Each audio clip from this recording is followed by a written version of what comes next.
My grandfather, Arthur, didn't talk much about the Great Depression. Not in the way you read about in history books, with dates and stock market figures. He talked about the quiet.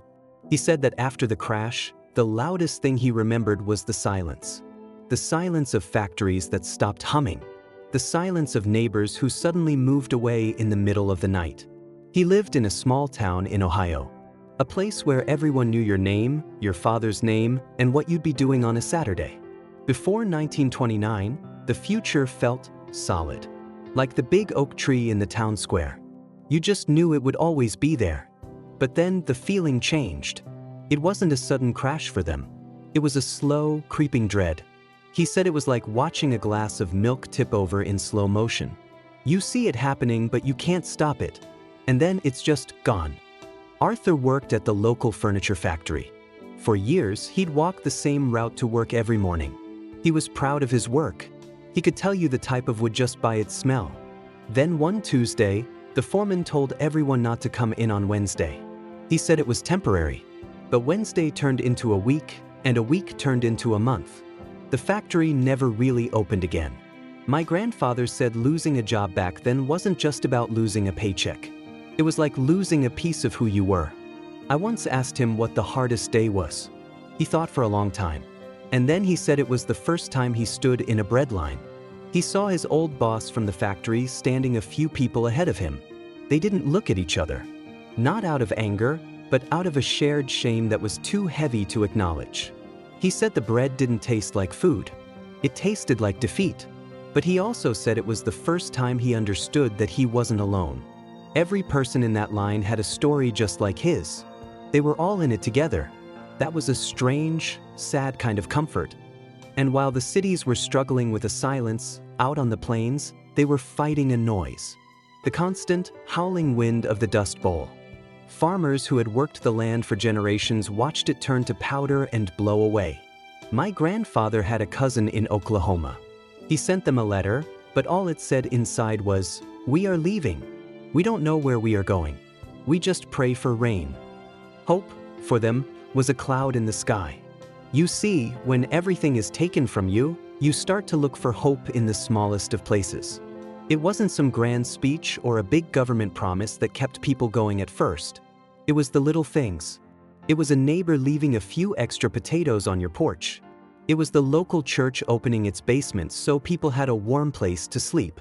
My grandmother, Eleanor, used to say, "We had nothing, but we shared it all." They would have potlucks, where one family brought a potato, another brought an onion, and another brought some broth.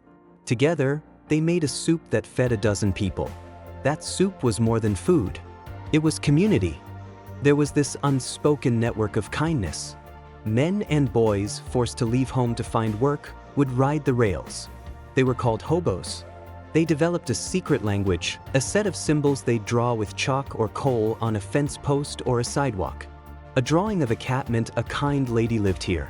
A cross meant you might get a meal if you talked about religion. It was a map of hope.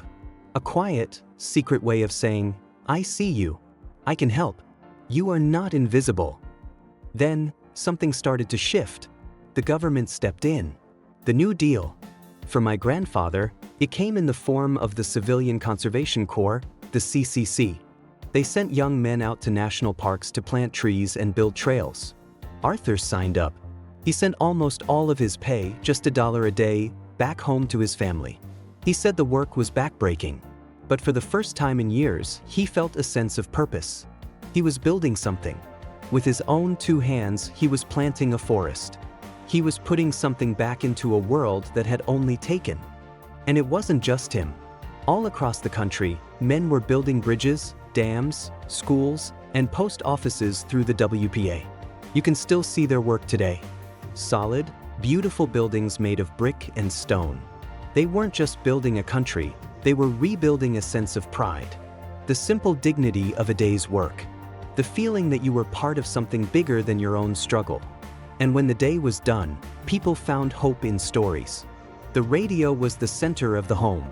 Families would gather around this glowing box and listen to comedies, adventures, and music.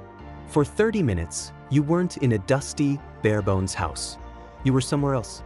And the movies, People would scrape together a few cents to go to the pictures.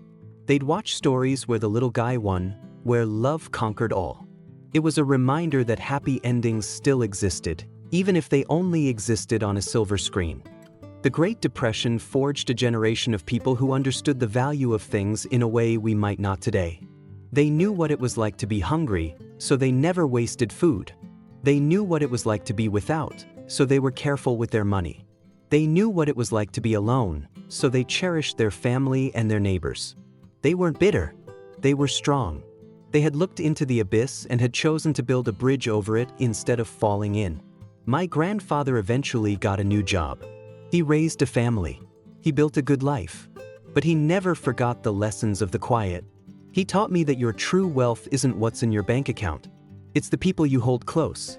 It's the community that holds you up. It's the purpose you find in your hands and in your heart. Hope, during the Great Depression, wasn't a blind optimism. It was a tough, practical thing. It was the belief that tomorrow could be a little bit better than today, and that you had a part to play in making it so. It was the courage to plant a tree you might never see grow tall. It was the kindness to share a thin soup with a neighbor. It was the simple, powerful act of refusing to give up. And that is a hope that can get us through anything.